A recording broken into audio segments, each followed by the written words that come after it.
Waalaikumsalam warahmatullahi wabarakatuh. Bago natin simulan ang ating arangin ay tayo ay tumayo at pinagawin. Alhamdulillah, Bismillahirrahmanirrahim. Bismillahirrahmanirrahim.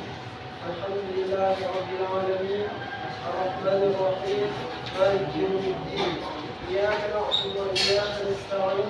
Ihdinas siratal mustaqim. Siratal ladzina an'amta 'alaihim ghairil maghdubi 'alaihim waladdallin.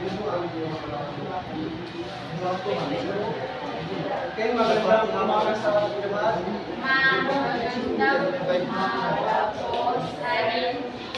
Okay, bago tayo umupo, tignan natin muna kung may kalabas ng sitwas.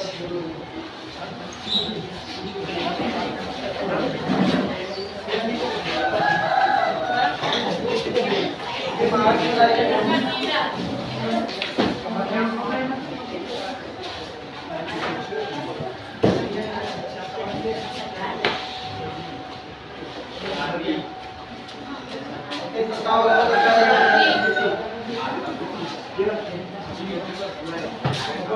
Dati Present. Hikaya Janon Present. sa girls naman tayo, sa babae naman tayo. Ayudin Present. Kabuhal ang kilo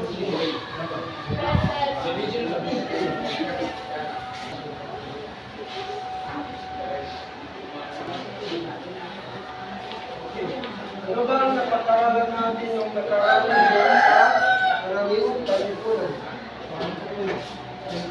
Ano ba yung napag-aralan natin yung nag-aralan?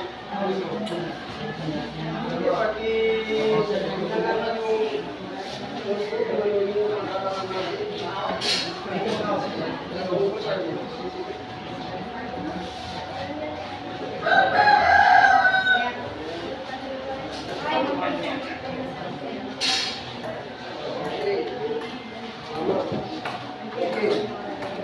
So, sino pa? Sino pa ang nagkakaroon sa pag-aaral natin yung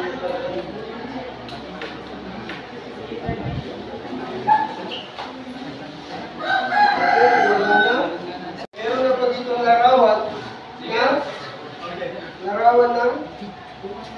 kalamidad. So, ano ang napansin niyo sa larawan na nakita?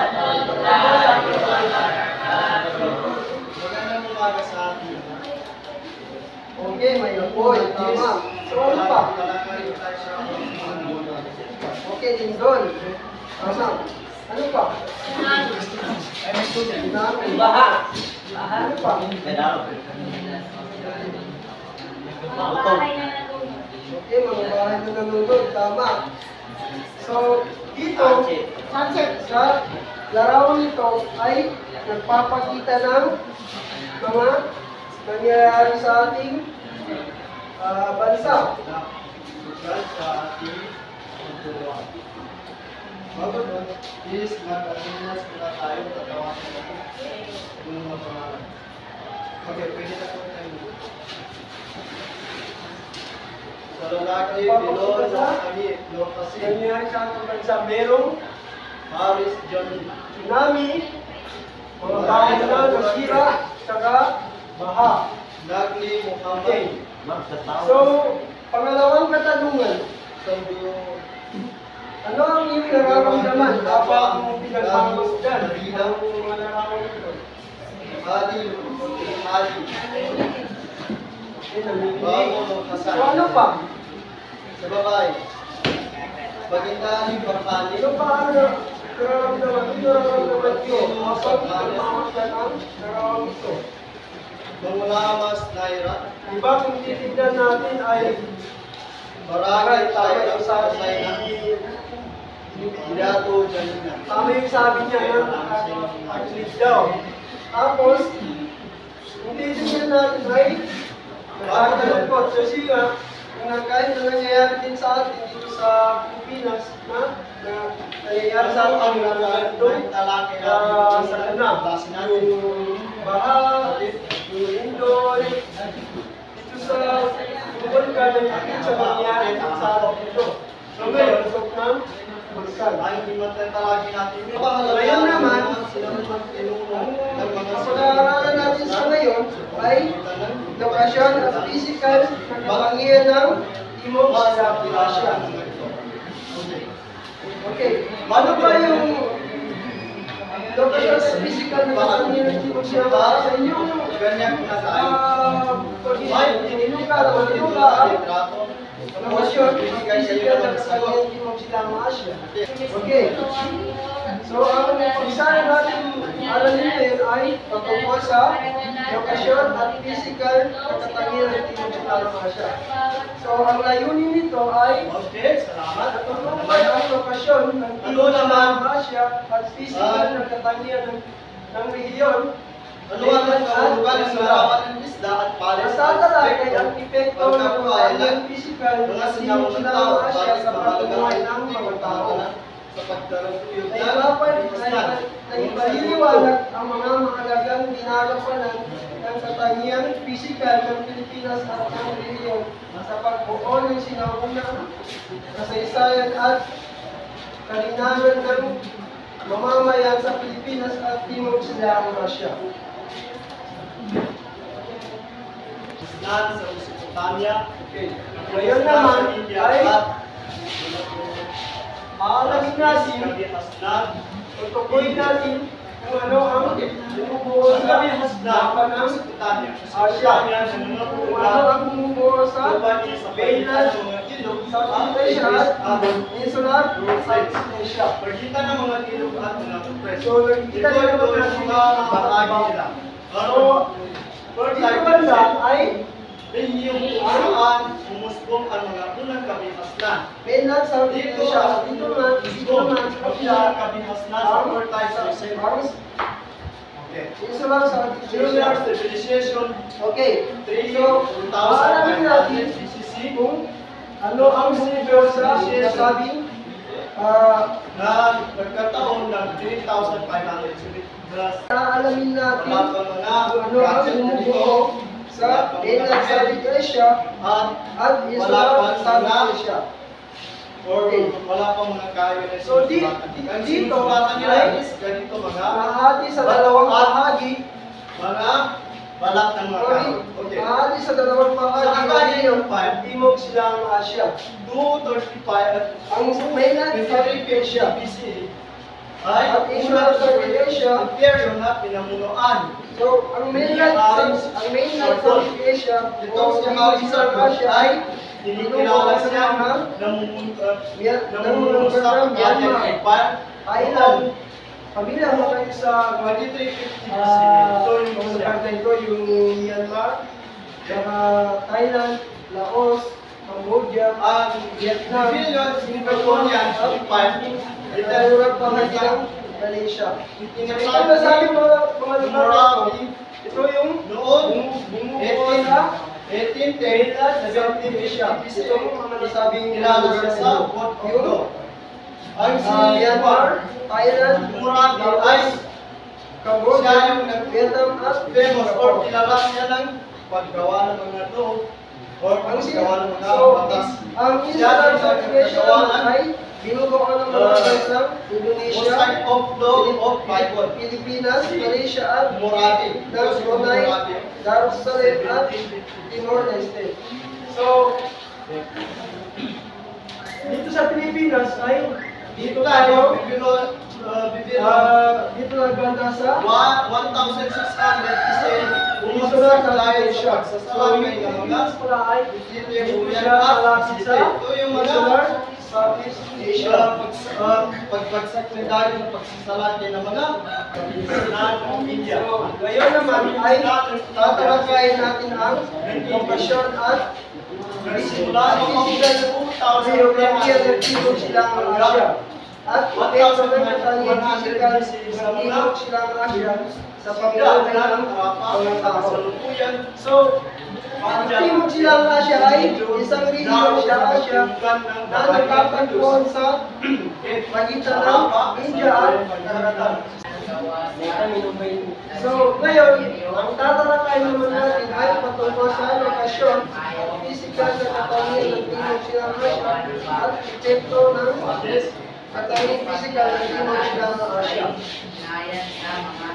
So, ang Timog Silang Asia ay isang rehiyon sa Asia na matatagpuan sa pagitan ng India at Karagatan Pacific. Okay, sa lokasyon niya, matatagpuan ang Timog Silang Asia sa pagitan ng Silang Asia sa katimugang bahagi ng Silang Asia sa pagitan ng Silang Asia at ang rehiyon ay binubuo ng dalawang pagsaing bahagi ng kontinente ng Timog Silang Asia. Sa kabilang dito ang mga bansang tulad ng Myanmar, Thailand, Laos, Cambodia, Vietnam at Malaysia. Sa pulo naman ng Timog Silang Asia, kabilang dito ang mga pulo ng Pilipinas, Indonesia, Brunei, Singapore, at Malaysia.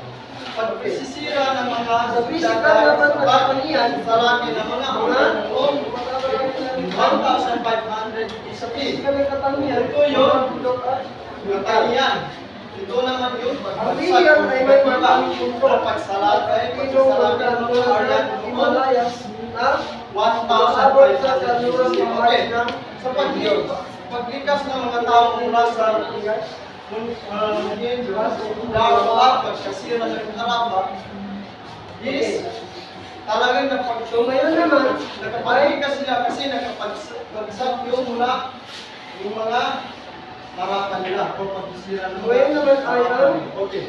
epekto. So pag-uusapan mo natin ang epekto ng kapaging physical ng Timog Silang Asia. So yun, ano na kayo naman nila ang kay? Tungkol sa paano nakatulong ang mga ito sa kanilang pagtutunan. tungkol sa epekto ng kapaging physical, Magbigay ng dalawang aspeto sa pamumuhay ng nalugod sa pamumuhay ng mga tao sa sinaunod ng Muslim. ano ba ang maaaring Paliwanag malagpas kung paano nakatulong ang mga ito sa kanilang pagtutunan. Number 3. Bakit mahalaga ang pag-aaral at pagkakilanlan sa mga sinaunod? Pinuno at kanilang kontribusyon sa pagkakasnan bigay ng isang halimbawa. ang rehiyon daw ay may maraming Kundi dito, bakit mahalaga ang pag-aaral at pagkakilanlan sa mga sinaunod at kanilang rehiyon ay may magbigay ng isang halimbawa. kasaling nandito yung Himalayas ng mga magkakadurang bahagi ng Savior. So, sa tingin natin, nakaka-apekto ba yung katangian physical na Timog Silang Asia sa pamumuhay ng mga tao? Okay. So, marami ang epekto ng katangian physical ng Timog Silang Asia dahil ito ay nakaka-apekto sa pamumuhay ng mga tao maging sa mga kalinang halaman at hayop na matatagpuan sa rehiyon.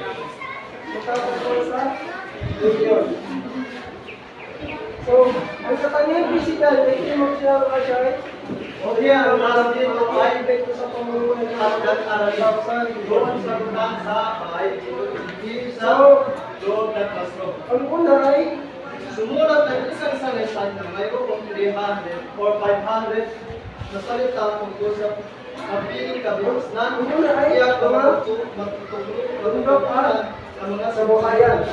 Pinili dito na mga ang rehiyon ay may maraming kabilusnan. dito ang patibong lukas tulad ng Himalayas. Baya ang unang tanong, ano ang mga pagkain sa kanito kabilusnan?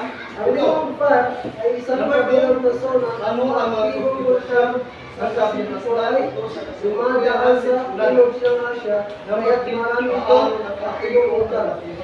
So, tawag po sa zona, yung sa malaking zona, ito ang sasaypan sa na zona ay hagdan aralin. kung saan madalas ito ating klase, Nanganganak ang mga paggalaw. sa Paggalaw ng lupaat, pagpapainan,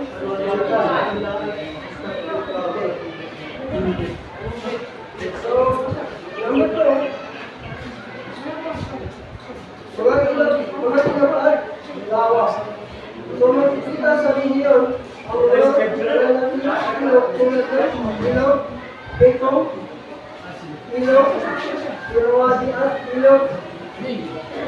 So, syaraya, magiging pangunahin, ilang na transportasyon, may mga lawang po na at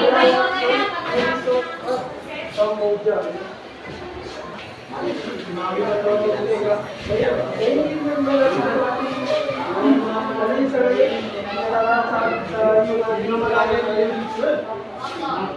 Okay, naiintindihan natin ay grupong kayo sa limang pangkat. 1, 2, 3, 4, 5, 6, 7, 8. Okay. Kung naiintindihan natin yung ating topic sa ngayon, sasagutan natin. Yung ngayon na nagpupun na kayo sa limang pangkat, ngayon, bawat grupo, isulat nyo ano yung napupunta nyo sa ating nakalakay. Okay, ating topic ngayon. So, isulat nyo sa yung papel, ano yung naiintindihan sa ating topic sa ngayon. So, ang tanong dito, ano ang nabawang kaisipan nyo sa graphic organization? So, gumawa kayo ng Venn diagram. Pag-hinap kayo sa Venn diagram kung parang pag-ilog, tapos, isulat nyo kung ano yung natutunan nyo sa ating topic sa ngayon.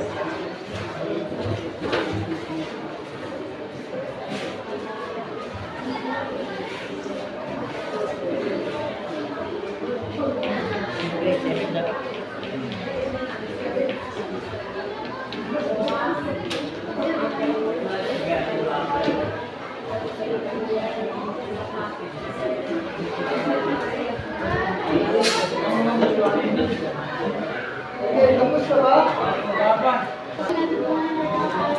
Okay, kung tapos na,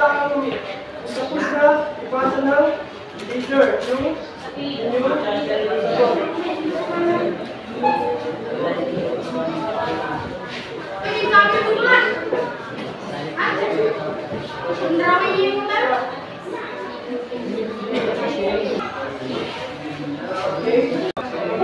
Okay, ngayon naman ay magkakaroon tayo ng pagsusulit. Magkakaroon tayo ng malinis na papel at magkakaroon tayo ng pagsusulit.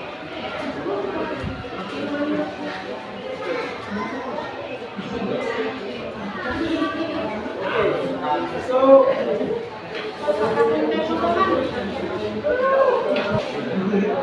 magkakaroon tayo ng pagsusulit tungkol dito sa ating pag-aralan sa ngayon. Okay. Ready ba ang lahat?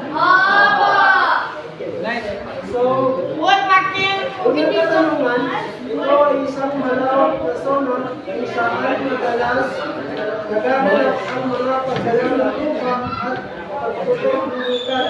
Pwede sa mga lugar na ito ay maaaring magtulad ng kapitol o nanitandang pagsabog. Okay. A. Bendat, Timog Silang Asya. B. Isula, Timog Silang Asya. C. Bicol 5. So, number 2, puro ito ng mga kapuluan na nagkakaroon sa karagatan bilang ito ang mga isla ng Pilipinas, Indonesia, East at North. Okay, A. Bendat, Timog Silang Asya. B. Isula, Timog Silang Asya. C. C. Ring of fire. Okay. Number 3. Ito ay tumutukoy sa pag-aaral ng katangiang pisikal ng daigdig. A. Ring of fire. B. Geographiya. C. Pagbimasan. Pagbimasan. Number 4. Ang inisura ng Timog Silang Asya ay binubuo ng mga kapulwag. So ano yung magbigay ng isang lugar na binubuo ng mga dakilan naglalit sa karanakan kabilang ang mga ito. A. Amerika, Japan at China. B. China, Pilipinas at Indonesia. C. Pilipinas, Indonesia at Timor. Okay. So, pag-lima, isang tangmay na nasa pagitan ng South China at India Ocean. Okay. A. Amerika, Japan at China. B. China, Pilipinas at Indonesia. C. Pilipinas, Indonesia at Timor.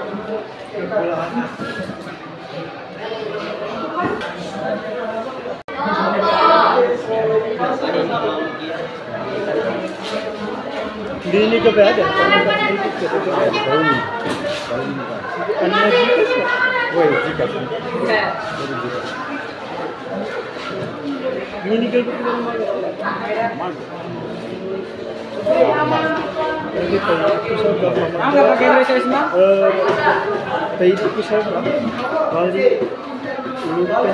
So, bago tayo umuwi, meron pa magkakaroon tayo ng alalim. So, sulat nila sa papel. Ang sulat niya sa Timog Silang Asya ay nagkakaapekto sa pamumuhay ng mga tao.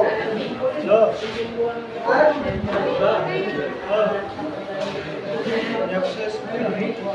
so, pangalawang pagkakarinig nila ay gumawa kayo ng slogan. Okay, gumawa kayo ng slogan tungkol sa ating topic. Okay, slogan. Gumawa kayo ng slogan tungkol sa kalabigan o sa ating napag-arawan. Okay. So, may yung lahat.